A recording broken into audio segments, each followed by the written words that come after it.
दोस्तों, स्वागत है आपका मेरे वॉच फॉर इंडिया चैनल में। अगर अभी तक आपने मेरा चैनल सब्सक्राइब नहीं किया तो प्लीज़ सब्सक्राइब कीजिएगा। मैं ऐसी आपके लिए वायरल स्टोरीज लाते रहूँगा। आज की जो स्टोरी है, मामूली सा पंचर निकालने वाला बना मुंबई अंडरवर्ल्ड का पहला डॉन। तो देखते पूरी स्टोरी क्या है, तो चलिए शुरू करते हैं। जब भी किसी माफिया गैंग या डॉन की बात चलती है तो सबके जहन में जो सबसे पहला नाम आता है वो है मुंबई अंडरवर्ल्ड का डॉन दाऊद इब्राहिम।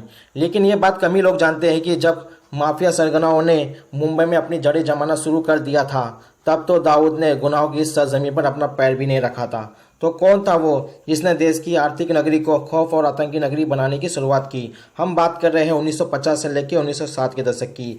50 के दशक में भी लोग मुंबई की तरफ इस तरह भागते थे जैसे परवाने समा की तरफ भागते हैं, और इन्हीं परवानों में से एक था हाजी मस्तान। सब जानते हैं कि हाजी मस्तान मुंबई अंडरवर्ल्ड का पहला डॉन है। हाजी मस्तान मुंबई अंडरवर्ल्ड का सबसे ताकतवर डॉन था, लेकिन इस शक्तिशाली डॉन ने अपनी पूरी जिंदगी में किसी की जान नहीं ली, किसी पर हमला नहीं किया, यहाँ तक कि एक गोली भी नहीं चलाई। बावजूद इसके हाजी मस्तान जुर्म की काली दुनिया में सबसे बड़ा नाम था। मस्तान हैदर मिर्जा का जन्म 1 मार्च 1926 को तमिलनाडु के कोल्लूर से 20 किलोमीटर की दूरी पर स्थित पन्ननकुलम गांव के एक किसान परिवार में हुआ था। मस्तान के पिता हैदर मिर्जा मेहनतकश लेकिन तंगहाल किसान थे। रोटी रोजी का इंतजाम करने में नाकाम रहने पर अपने बेटे के साथ वो मुंबई आ गए थे।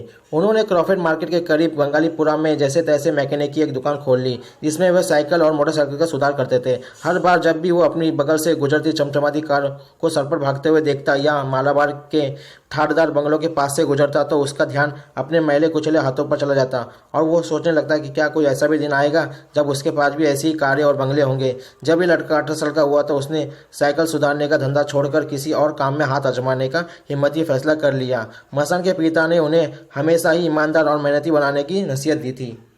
1944 में मस्तान एक कुली के रूप में मुंबई बंदरगाह में शामिल हो गया, जिसका बिल्ला नंबर 786 था।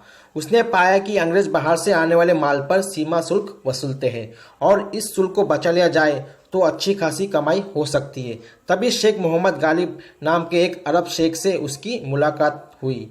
गालिब को भी एक ऐसे आदमी की जरूरत थी जो आयात शुल्क का झांसा देने की उसकी गैरकानूनी गतिविधियों में उसकी मदद कर सके। गालिब ने मस्तान को अपने साथ मिला लिया। गालिब ने उसे कई तरकीबें सिखाई, जैसे सर की पगड़ी में ट्रांजिस्टर छुपाना और बेल्ट में घड़ियां।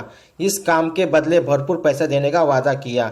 यहीं से शुरू हुआ मस्तान का स्मगलिंग का धंधा और धीरे धीरे वह स्मगलिंग का बेताज बादशाह बन गया। आगे चलकर मुख्य रूप से उसने सोने की बिस्किट की स्मगलिंग की। 1952 आते आते शेख और मस्तान शिखर पर पहुंच चुके थे। हाजी मस्तान की जिंदगी में सबसे बड़ा मोड़ 50 के दशक में आया। उसकी दोस्ती दमन के तस्कर शुकुर नारायण बखिया से हुई।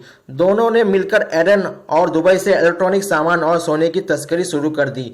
उन पर दौलत बरसने लगी। 1955 में मस्तान 5 लाख का धनी था। उसने अपने सारे सपने पूरे किए। गाड़ी, बंगला, ऐशो आराम सब कुछ था उसके पास।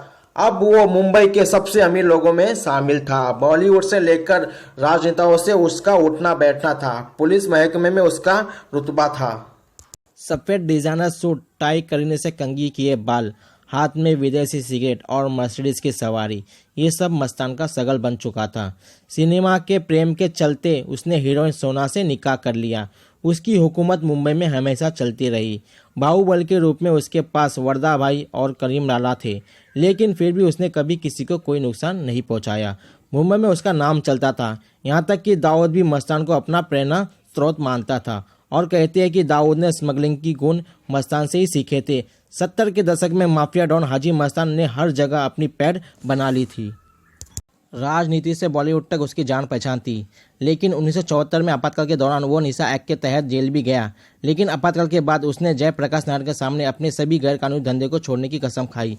1980 में हाजी मस्तान ने अपराध की दुनिया को अलविदा कहते हुए 1984 में बतौर नेता अपने आप को सामने लाया और अपनी एक अलग राजनीतिक पार्टी बनाई। उसने एक बेटा भी गोद लिया जिसका नाम था सुंदर शेखर। कहा जाता है कि मस्तान हज की बहुत यात्रा करता था, इसीलिए उसका नाम हाजी मस्तान पड़ गया। उसने अपना अंतिम समय अपने परिवार के साथ बिताया और 1994 में हार्ट अटैक से हाजी मस्तान की मौत हो गई। इसी के साथ ख़त्म हो गया मुंबई अंडरवर्ल्ड का पहला और असली डॉन। अगर वीडियो पसंद आए तो लाइक करो, शेयर करो और चैनल को सब्सक्राइब करो। मिलते हैं अगले वीडियो में अगली स्टोरी के साथ। ओके।